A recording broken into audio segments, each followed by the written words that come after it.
my name is June. I'm a sophomore at BU, and I just wanted to share a little story about how God has been working in my life this past year. So, as a freshman last year, when I first came to college, I went through many different seasons in my walk with God, and some of them are great, very spiritually on fire, and then other times where I was very spiritually dead, and I was living in sin, and um, just I just felt very distant from God. But it was actually during those, I guess, when my spiritual fire was dimmed. It was during those times that God gave me so many opportunities to share His word, which I thought was very weird. So the first instance that happened was I was staying up late with two of my floor mates, like 2 a.m., 3 a.m., and somehow the conversation got to them just flat out asking me, like, why are you a Christian?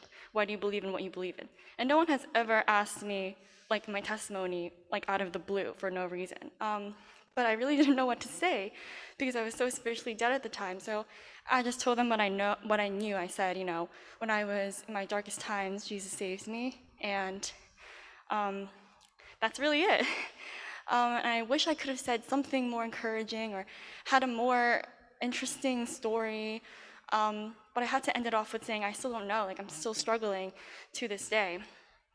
Another instance that happened was I was meeting with a fairly new friend, and we just happened to walk past a street preacher. So that gave me the opportunity again to ask her, what do you believe in? This is what I believe in. And she was telling me she's agnostic. She thinks there's a God, but doesn't really feel the need to believe in him. I wanted to say something again to her to encourage her story, invite her to a Bible study, something that'll make her curious to figure out, who Jesus is. But I couldn't. I also had to end that story with, I don't know, I'm still struggling. And so I was wondering and asking God, like, why did he give me those opportunities, that I've never had before for the first time when I was so spiritually dead? And I think it's because it's my brokenness and my sinfulness that became my strength. It was acknowledging that I'm not perfect and them understanding that I'm a Christian because I'm broken and because I'm a sinner.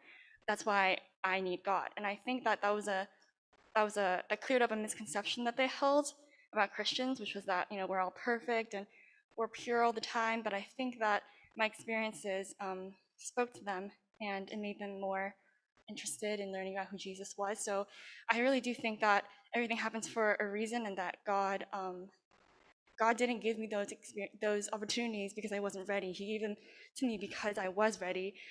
So I think that even our seasons of darkness can be of strength to others. And so, like, today when Patty asked me to come speak, I really was very hesitant to. I had to, like, go on a call with her and talk about whether I wanted to do this or not, because right now I'm actually pretty distant from God and going through a lot of doubt and questioning. But I think that that'll make me stronger in the end. And just like how bad things needed to happen in order for good results to happen, just like how Jesus had to die in order for us to be saved, in the same way, sometimes we go through bad seasons of doubt in order to make us stronger in the end. So I just hope that my story spoke to some of you guys. Thank you.